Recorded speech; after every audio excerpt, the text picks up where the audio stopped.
Assalamualaikum warahmatullahi wabarakatuh. Saya Umi Nurliana binti Abdul Wahid akan membentangkan mengenai projek tahun akhir saya yang bertajuk Inovasi dalam Mempromosikan Seni Kraft Tangan Wayang Kulit Purwa di Safiz Art. Pengkaji akan memulakan pembentangan kajian bermula dengan bab 1 iaitu bab pengenalan. Baiklah, pengkaji akan menerangkan secara ringkas mengenai pengenalan wayang kulit. Yang pertama adalah pengenalan wayang kulit dari segi perkataan wayang. Perkataan wayang ini dipercayai berasal daripada perkataan wewayang yang bermaksud bayangan. Ini dijelaskan oleh Zurita 2013. Seterusnya ialah istilah wayang kulit dalam bahasa Melayu. Istilah wayang kulit dalam bahasa Melayu ini merujuk kepada satu permainan bayang-bayang yang dipersembahkan di atas sebuah panggung khas yang dikendalikan oleh Tok Dalang. Ini dijelaskan oleh Muhammad Fadzil dan Badrul Rizwan 2014. Seterusnya ialah Gulam Syawal 1994. Beliau menjelaskan bahawa wayang kulit merupakan permainan yang menggunakan konsep cahaya dan bayang-bayang. Bayang-bayang yang terhasil adalah daripada pancaran cahaya kepada patung-patung wayang kulit di sebalik tabir kelir. Seterusnya ialah pengenalan ringkas mengenai kraft tangan Malaysia. Identiti kraft tangan Malaysia pada hari ini banyak dipengaruhi daripada India, Asia Barat dan China. Ini dijelaskan oleh Anis Aziati. Seterusnya, Nik Azma 2015 menjelaskan proses pembuatan kraft tangan ini memerlukan kemahiran tangan seseorang dengan menggunakan alat tertentu tanpa menggunakan bantuan mesin sepenuhnya. Seterusnya ialah permasalahan kajian. Permasalahan kajian pertama pengkaji adalah strategi promosi kraft tangan di Safiz Art yang kurang berkesan. Yang kedua adalah usaha dan perkembangan yang dilakukan kurang mendapat sambutan. Dan seterusnya mengenai persoalan kajian. Persoalan kajian pertama pengkaji adalah bagaimanakah penerimaan orang ramai terhadap inovasi warisan persembahan wayang kulit Purwa kepada satu adaptasi seni kraft tangan. Dan persoalan kedua adalah apakah strategi promosi yang digunakan untuk mempromosikan seni kraft tangan wayang kulit Purwa. Seterusnya ialah objektif kajian. Objektif kajian pertama pengkaji adalah untuk mengkaji penerimaan orang ramai terhadap inovasi kraft tangan wayang kulit Purwa. Dan objektif kedua adalah untuk menganalisis kaedah strategi promosi yang digunakan oleh Safiz Art dalam mempromosikan seni kraft tangan wayang kulit Purwa. Seterusnya ialah bab 2 iaitu kajian literatur. Okey, bab ini merupakan bab di mana pengkaji menyenaraikan mengenai sumber-sumber rujukan yang telah pengkaji gunakan sepanjang penyelidikan ini. Dan ini merupakan 3 sumber rujukan yang berkaitan dengan kajian yang dilakukan oleh pengkaji. Baiklah, sumber rujukan yang pertama adalah daripada jurnal yang bertajuk Usahawan Kraft di Malaysia, Analisa Laluan Terhadap Perhubungan Inovasi Produk, Komitmen Perniagaan dan Perkembangan Perniagaan oleh Muhammad Salahuddin Muda, Wan Abdul Aziz dan Wan Muhammad Amin dan Muhammad Abi Sufyan Abdul Halim 2011. Sumber rujukan kedua adalah tesis iaitu pemeliharaan kumpulan wayang kulit Purwa Sri Wahyuni Kampung Parit Binian Darat Parit Raja Batu Pahat Johor oleh Jabatan Kebudayaan dan Kesenian Negara Johor oleh Zurita Tahir 2013. Seterusnya adalah daripada buku iaitu Siri Mengenal Wayang Kulit Purwa oleh Nur Liza Rofli 2003.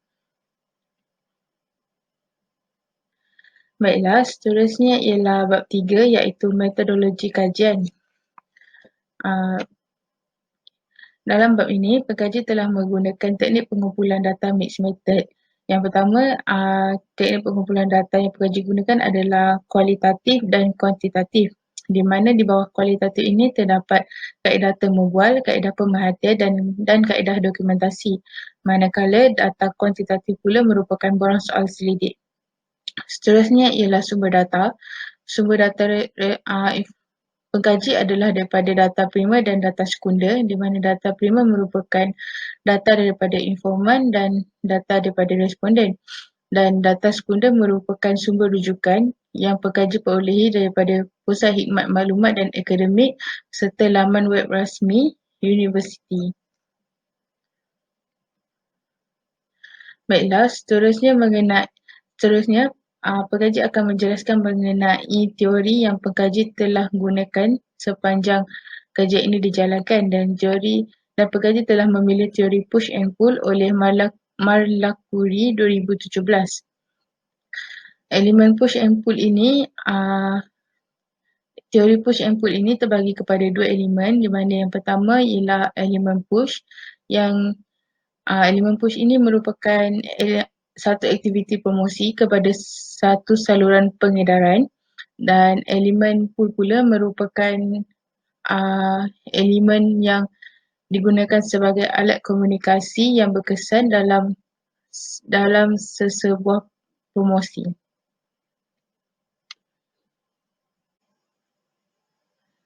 Seterusnya ialah bab 4. Pengkaji telah Seterusnya ialah bab 4. Pengkaji telah menggunakan kaedah mixed method, di mana kaedah pertama ialah kaedah temu bual, dan pengkaji telah menemu bual seramai 3 orang informan. Antaranya ialah Encik Sapari Sukarjo yang merupakan pengusaha syarikat Safis Art serta 2 orang wakil daripada Komplek Kraf Johor. Dan kaedah yang kedua adalah kaedah borang soal sidik, di mana pengkaji telah mengedarkan sebanyak 300 set soalan borang soal sidik kepada responden secara atas talian menggunakan Google Form. Okay. Ini merupakan data demografi responden yang telah pengkaji peroleh daripada pengedaran borang soal selidik, dan ini ialah data demografi jantina dan umur responden. Baiklah, yang pertama sekali mengenai jantina, pengkaji mendapati nilai jantina tertinggi responden diwakili oleh jantina perempuan dengan kekerapan sebanyak 177 bersamaan dengan 59%. Manakala pada peringkat umur pula diwakili oleh peringkat umur dewasa iaitu 27 hingga 39 tahun dengan kegerapan sebanyak 143 bersamaan dengan 48%. Data demografi seterusnya ialah data bangsa dan pekerjaan, di mana pengkaji mendapati nilai tertinggi bagi data bangsa adalah pada bangsa Melayu dengan kekerapan sebanyak 292 bersamaan dengan 97%. Manakala sektor pekerjaan pula yang tertinggi diwakili oleh sektor swasta dengan kekerapan sebanyak 168 bersamaan dengan 56%. Akhir sekali ialah data demografi taraf pendidikan responden. Pengkaji mendapati taraf pendidikan tertinggi responden diwakili oleh taraf pendidikan STPM atau diploma dengan kekerapan sebanyak 130 bersamaan dengan 43%. Baiklah, ini merupakan data kuantitatif responden dalam bahagian B. Dan ini merupakan pengenalan ringkas mengenai wayang kulit purwa. Baiklah, yang pertama sekali pengkaji telah menanyakan kepada responden mengenai adakah anda pernah melihat kraf tangan wayang kulit purwa, dan pengkaji mendapati kekerapan sebanyak 300 bersamaan dengan 100%, iaitu jawapan majoriti daripada responden menyatakan ya, yang bermaksud mereka pernah melihat kraf tangan wayang kulit purwa. Seterusnya, berdasarkan soalan pertama, pengkaji telah mengemukakan soalan kedua iaitu berdasarkan rajah yang manakah merupakan wayang kulit purwa. Pengkaji telah meletakkan 4 jenis gambar rajah wayang kulit yang berbeza, dan pengkaji mendapati kekerapan sebanyak 164 bersamaan dengan 164%. Responden telah menjawab pilihan 1 iaitu wayang kulit purwa pada pilihan 1. Seterusnya, daripada soalan pertama dan kedua, pengkaji telah mengaitkan soalan yang terakhir iaitu dari manakah anda mengetahui mengenai seni kraf tangan wayang kulit purwa, dan pengkaji mendapati kekerapan tertinggi didapati oleh Komplek Kraf Johor dengan kekerapan sebanyak 193 bersamaan dengan 64%. Baiklah, seterusnya mengenai dapatan kajian yang pertama. Dapatan kajian yang pertama ini adalah berkaitan dengan persoalan pertama dan objektif pertama. Hasil daripada temubual bersama Encik Sapari, iaitu pengusaha syarikat Safiz Art, beliau mengatakan kaitan antara teori push and pull ini dalam elemen pull yang digunakan sebagai kaedah menarik perhatian masyarakat atau pengunjung. Menurut beliau, teori push and pull ini sememangnya telah digunakan dan beliau mengatakan elemen pull ini merupakan elemen yang mereka gunakan dengan cara melakukan aktiviti pameran. Heru Aulia 2019 menjelaskan elemen pull ini merupakan sama seperti motivasi yang berkaitan dengan destinasi pelancongan, di mana elemen ini memberikan pengunjung perasaan ingin tahu dan ingin merasakan sesuatu yang baru. Pengkaji telah hasil daripada persoalan 1 dan objektif 1, pengkaji telah mengemukakan beberapa soalan dan antaranya adalah soalan yang berkaitan jenis kraf tangan wayang kulit pura yang menarik perhatian responden, dan pengkaji mendapati kekerapan sebanyak 90% bersamaan dengan 92% menandakan mereka kraf tangan wayang kulit pura yang menarik perhatian mereka adalah jenis penanda buku. Hasil daripada soalan 1 tadi, pengkaji telah mengemukakan soalan kedua yang berkaitan faktor-faktor yang mempengaruhi pembeli untuk membeli produk kraf tangan tersebut, dan pengkaji mendapati kekerapan sebanyak 104 bersamaan 35% memilih faktor mereka membeli produk tersebut adalah disebabkan reka bentuk. Dan soalan terakhir, pengkaji dalam bahagian B ini, pengkaji telah menanyakan kepada responden mengenai adakah kaedah inovasi kraf tangan ini berjaya menarik perhatian anda untuk membeli barangan tersebut, dan pengkaji telah mendapatkan kekerapan sebanyak 300 bersamaan dengan 100%. Responden menjawab pilihan ya. Seterusnya ialah dapatan kajian kedua. Dapatan kajian kedua ini berkaitan dengan persoalan kedua dan objektif kedua. Hasil daripada temubual bersama Encik Sapari Sukarjo, beliau menjelaskan kepada pengkaji bahawa elemen push ini sama seperti kerjasama yang dilakukan dengan organisasi kraf tangan di Malaysia sebagai syarikat kedua untuk memasarkan produk yang dikeluarkan oleh Safiz Art. Heru Aulia 2019 menjelaskan elemen push ini dapat dikaitkan dari segi interaksi sosial yang dianggap sebagai alat yang memberi peluang kepada pengusaha untuk bertemu orang baru daripada pelbagai tempat. Hasil daripada objektif kedua dan persoalan kedua, pekerja telah mengemukakan dua soalan yang berbeza. Yang pertama adalah dari segi penerimaan anda terhadap inovasi kraf tangan wayang kulit pura di Safiz Art. Melalui soalan pertama ini, pekaji mendapati kekerapan sebanyak 179 menyatakan mereka sangat menyukai terhadap inovasi kraf tangan wayang kulit pura ini. Dan soalan kedua, pekaji telah bertanyakan mengenai adakah responden menyukai inovasi yang dilakukan oleh Safiz Art ini, dan pekaji mendapati kekerapan sebanyak 163 responden menyatakan mereka menyukai. Bahagian kedua adalah mengenai pendapat responden dan di mana pekaji menanyakan adakah strategi promosi dalam inovasi kraf tangan wayang kulit pura ini membuatkan kraf tangan tersebut lebih dikenali. Pekaji mendapati kekerapan sebanyak 191 menyatakan mereka setuju dengan strategi promosi yang dilakukan ini. Seterusnya, soalan kedua iaitu pekaji juga telah menanyakan mengenai pendapat responden mengenai adakah strategi promosi dalam inovasi kraf tangan wayang kulit pura ini berjaya. Dan pekaji mendapati kekerapan sebanyak 160 responden menyatakan mereka sangat setuju.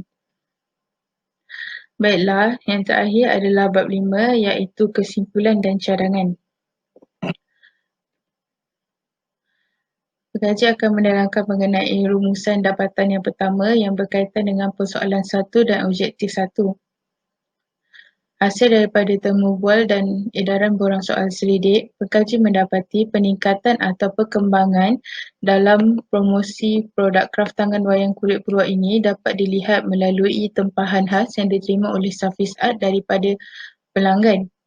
Selain itu, Safiz Art juga sering mendapatkan jemputan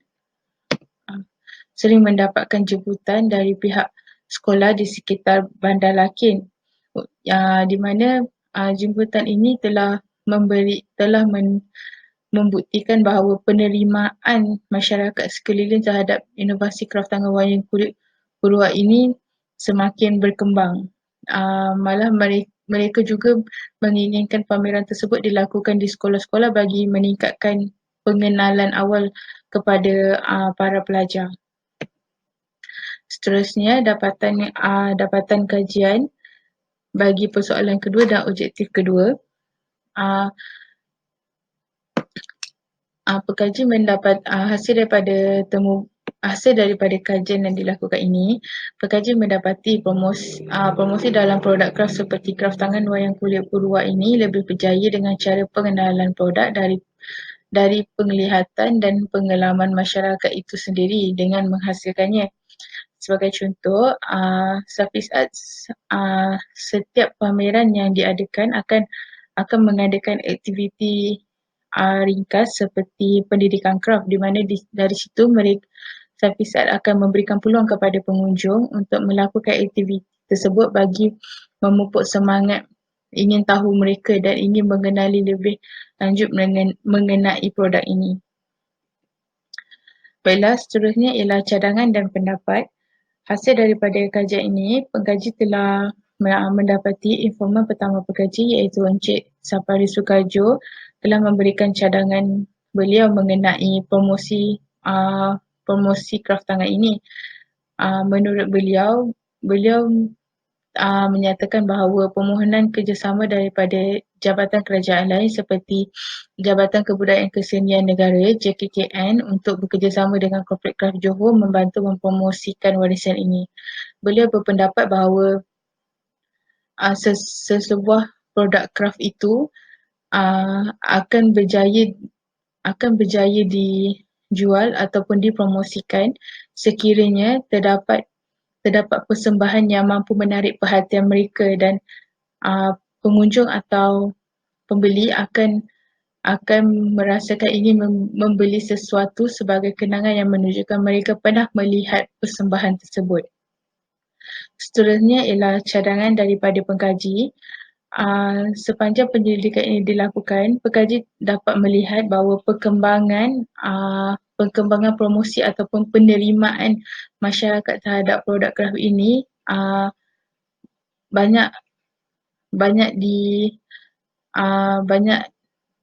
banyak dilakukan dan daripada penyertaan dan pameran kraft tangan. Dari sini, pengkaji telah mengemukakan cadangan bahawa di mana Kompleks Kraft Johor yang bertanggungjawab membawa lebih banyak lagi penyertaan dan pameran kraft tangan kepada Safiz Art. Dan cadangan pengkajian kedua adalah memperluaskan organisasi pengeluar kraft tangan wayang kulit peluak. Dan cadangan yang kedua ini adalah tertumpu kepada Safiz Art sendiri, di mana pengkaji mencadangkan bahawa kepada Safiz Art untuk membuka cawangan kedua yang mengeluarkan produk kraft wayang kulit peluak ini. Daripada pandangan pengkaji sendiri, pengkaji dapat melihat bahawa masyarakat yang perkembangan kraft tangan wayang kulit peluak ini hanya tertumpu kepada Bandar Lakin kerana di situ letaknya Kompleks Kraft Johor, dan dari sini pengkaji melihat sekiranya cawangan ini dibuka kepada kawasan lain, berkemungkinan penerimaan masyarakat dan pengunjung akan bertambah. Baiklah, seterusnya ialah penutup. Okey, secara keseluruhannya dapat pengkaji simpulkan bahawa kaedah atau aktiviti promosi bagi sesebuah produk itu adalah mengikut ciri-ciri produk yang dihasilkan dan pengkaji berharap cadangan yang telah dinyatakan ini mampu untuk mempertahankan warisan kesenian tanah air daripada ditelan zaman. Oleh itu, pengenalan awam mengenai warisan kesenian mestilah dipupuk dari bangku sekolah lagi. Baiklah, ini merupakan rujukan yang digunakan oleh pengkaji sepanjang penyelidikan ini dilakukan. Baiklah, itu sahaja daripada pengkaji. Sekian, terima kasih.